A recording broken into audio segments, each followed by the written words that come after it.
అభివృద్ధి నిరోధకులను పేదల వ్యతిరేకులను ఓడించడానికి మీరంతా కూడా సిద్ధమేనా అని అడుగుతా ఉన్నాను.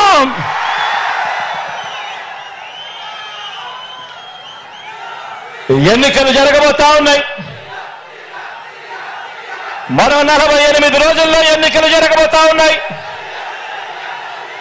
గెలిపే లక్ష్యంగా మనందరం కూడా అడుగులు వేయాలి. మనకు పోటీగా ఉన్నది అబద్ధాలు చెప్పేవాళ్ళు, మోసాలు చెప్పేవాళ్ళు, అవలీలగా కుట్రలు చేసే కూటమి మనకు ప్రత్యర్థులుగా ఉన్నారు. ప్రజలకు మంచి చేసిన చరిత్ర లేని చెడ్డ వాళ్ళందరూ కూడా ఏకమైన పరిస్థితులు కనిపిస్తా ఉన్నాయి. ఈ చంద్రబాబు బృందానికి ప్రజలకు అన్యాయం చేయటంలో, నమ్మించి ప్రజలను నట్టేట ముంచడంలో ఈ పెద్ద మనిషి చంద్రబాబు నాయుడు గారికి 45 ఏళ్ల అనుభవం ఉంది.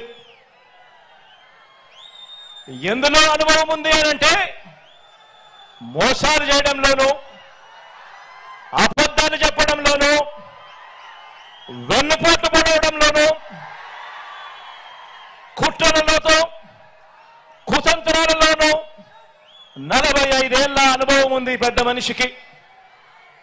మేనిఫెస్టోను ఎన్నికలు కాగానే చెత్తబుట్టలో పడేయటంలో కూడా ఈ పెద్ద మనిషికి 14 సంవత్సరాల అనుభవం ఉంది.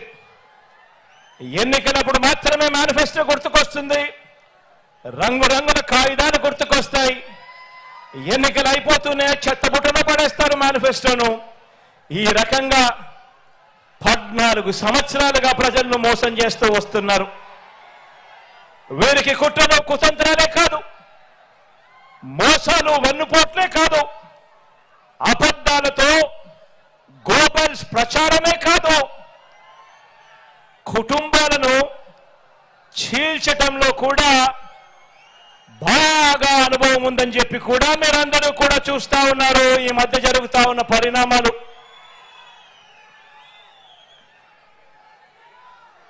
మా చిన్నాన్న గారిని, మా బాబాయిని, వివేకం చిన్నాన్నను ఎవరు చంపారో, ఎవరు చంపించారో ఆయనకు, ఆ దేవుడికి, ఈ జిల్లా ప్రజలందరికీ కూడా తెలుసు. కానీ బురద జల్లేందుకు ఇద్దరు చెల్లెమ్మలను ఎవరు పంపించారో, వారు వెనకాల ఎవరు ఉన్నారో మాత్రం మీ అందరికీ కూడా రోజు కనిపిస్తానే ఉంది. ఇంకా ఆశ్చర్యం ఏమిటో తెలుసా? ఇంకా ఆశ్చర్యం ఏమిటి అనంటే, వివేకం చిన్నాన్నను అతి దారుణంగా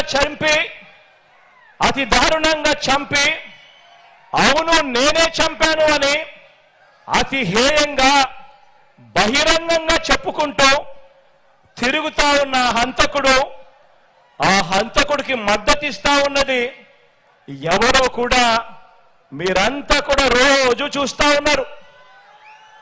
ఆ చంపినోడు ఉండాల్సింది జైల్లో, కానీ ఆ చంపినోడికి మద్దతిస్తూ నేరుగా నెత్తిన పెట్టుకొని మరీ మద్దతిస్తా ఉన్నది ఈ చంద్రబాబు, ఈ చంద్రబాబుకు సంబంధించిన ఎల్లో మీడియా, ఈ చంద్రబాబు మనుషులు. వీరి మద్దతు కోసం రాజకీయ స్వార్థంతో తప్పించిపోతా ఉన్న ఒకరిద్దరు నా వాళ్ళు. వీరంతా కూడా ఆ హంతకుడికి నిస్సిగ్గుగా ఆ హంతకుడికి మద్దతిస్తున్నారు అని అంటే దీని అర్థం ఏమిటి అని చెప్పి అడుగుతా ఉన్నా. చిన్నాన్నను అన్యాయంగా ఎమ్మెల్సీ ఎన్నికల్లో ఓడించిన వారితో ఈరోజు చట్టాపట్టాలు వేసుకొని తిరుగుతున్నారు అనంటే దాని అర్థం ఏమిటి అని అడుగుతా ఉన్నా. ఇంతటి దారుణం చేస్తూ దీన్ని నన్ను దెబ్బతీసే రాజకీయమని వారికి వారే చెబుతున్నారు అని అంటే ఇది కలియుగం కాకపోతే ఇంకా ఏమిటి అని అంటా ఉన్నాను. ఈ సందర్భంగా మీ అందరి ప్రేమానురాగాల మధ్య నిలుచుని ఇంతకన్నా అన్యాయం ఎక్కడైనా ఉంటుందా అని అడుగుతా ఉన్నాను. మీ అందరి ప్రేమానురాగాల మధ్య నిలుచుని ప్రజల మద్దతు లేని బాబు చేస్తా ఉన్న ఈ నీచ రాజకీయంలో ఎవరు ఎటువైపున ఉన్నా కూడా నేను మాత్రం ప్రజల పక్షమే అని చెప్పి ఈ సందర్భంగా గర్వంగా చెప్తా ఉన్నాను.